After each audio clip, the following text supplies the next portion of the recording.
I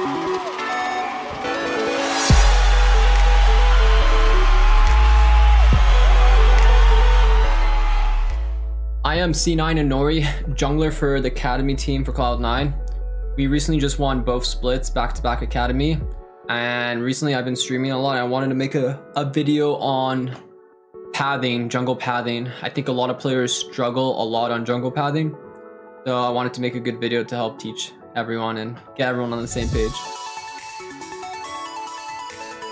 So for this video, I'm going to break it down in 5 groups. The first one will be time management and efficiency. The second one will be camp spawn order. The third one will be jungle rules. The fourth one will be counter jungling. And the fifth one will be jungle pass. So I'm just gonna go over each one and explain it as simply as I can to make it really easy for everyone to understand. Time management and efficiency. Firstly, how do you become efficient with your time?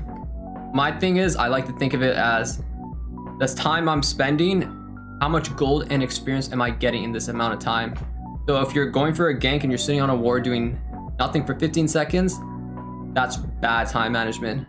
And that's something you really should not be doing because it's just very inefficient. And you have to have that kind of mindset of like, my time is valuable. A jungler's role is all about utilizing your early game time, being efficient, your pass, everything.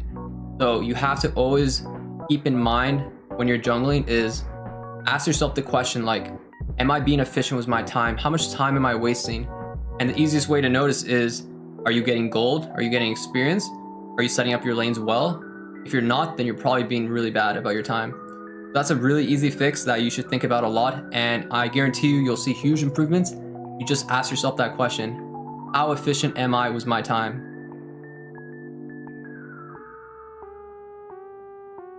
So if you understand time management and efficiency, you can actually move on to the next part, which is camp spawn order, which pretty much just means pathing.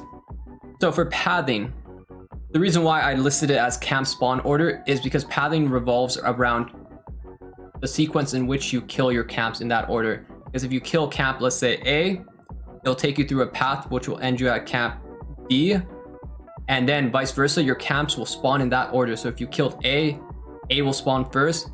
And it's important to know this is because it will leave you in situations where you have to come back to your original spot. And if you are in a bad situation where you path badly by killing things in incorrect order, you're going to have a really shitty path. So what does a good jungle path actually look like? A good jungle path is one that has flow to it, one that you can farm in a line, whether it's up or down, one that is really efficient about your time. That is generally what would make a really good jungle path. So example here is, let's say you want to play towards your bot lane. Your bot lane is a really aggressive lane, so you want to path early. In this example, we're going to start red, raptors, wolves, blue, gromp.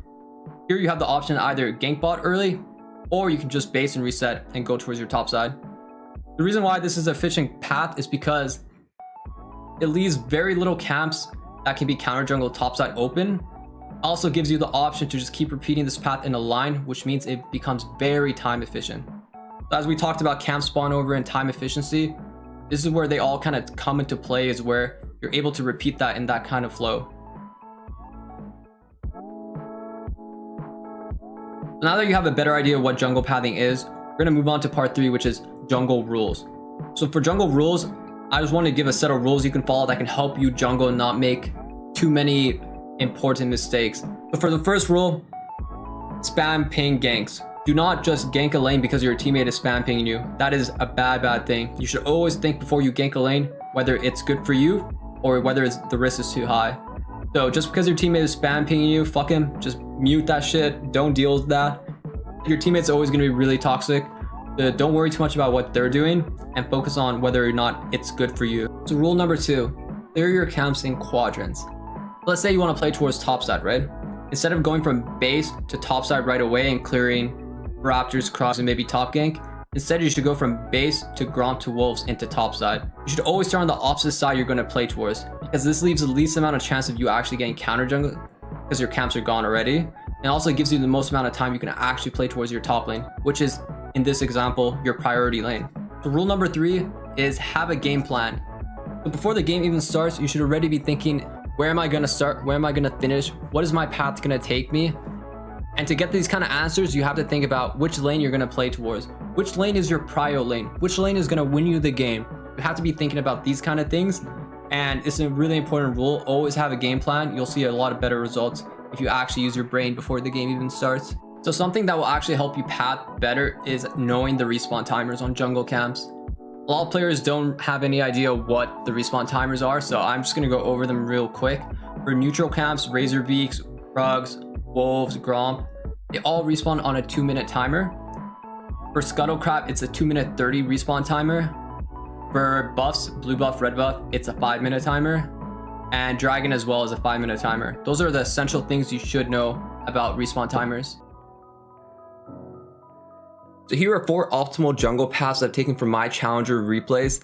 I think you all should be doing these paths. I think they're all great paths. They have their own strengths and weaknesses, and just try to pick the path that works best for your champion. So since Lilia has been really popular recently, I want to show you guys a really OP clear path on champions like Lilia, Hecarim, Kayn that can actually solo Raptors and still be healthy on the map. The path is actually very OP because by the end of this clear, you should be level 5 and super ahead of the enemy jungle. The very farming path oriented. There is a timer where you're going to be ganking mid if you cross sides, but usually it's all about getting your camp clear.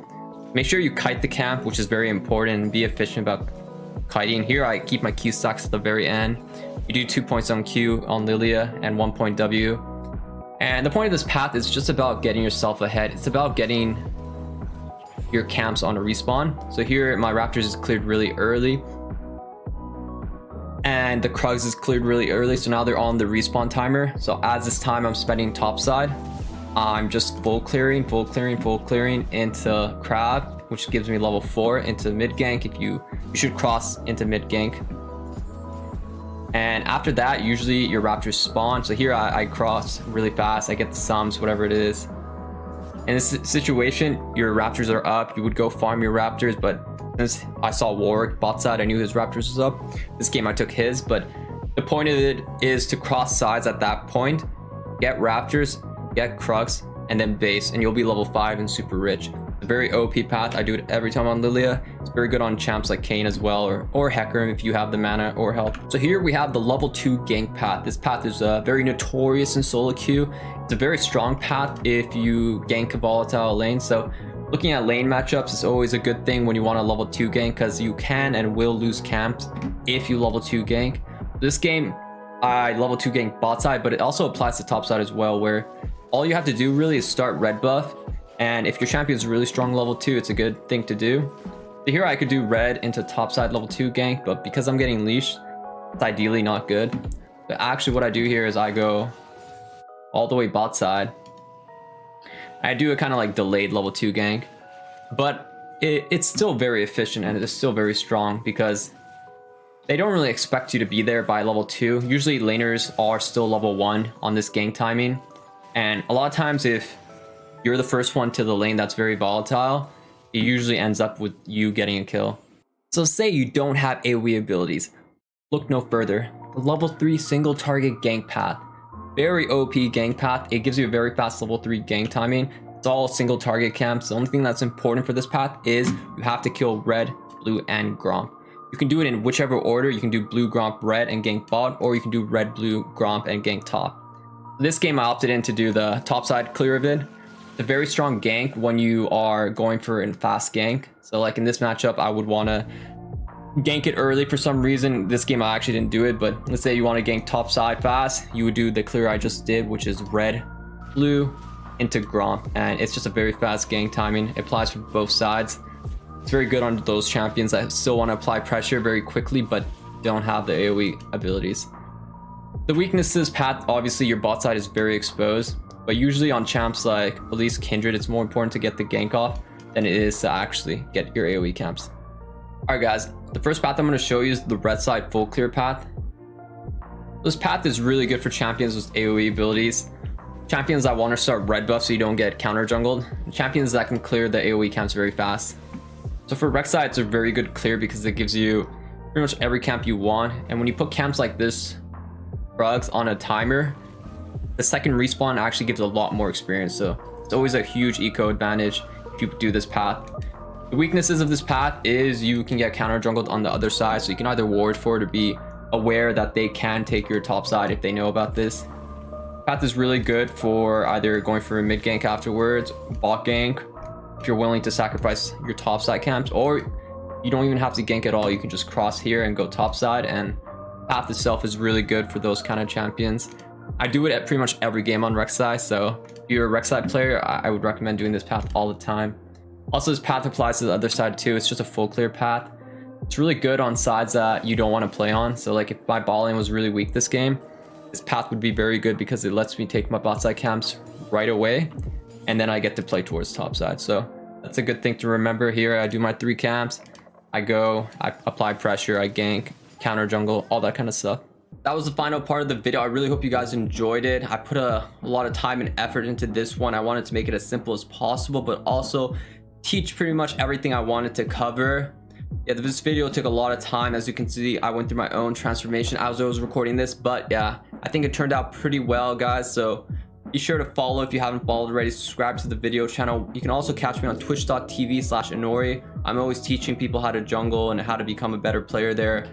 But yeah, thanks for watching, guys. I really hope this video turned out well, and hope to see you guys around.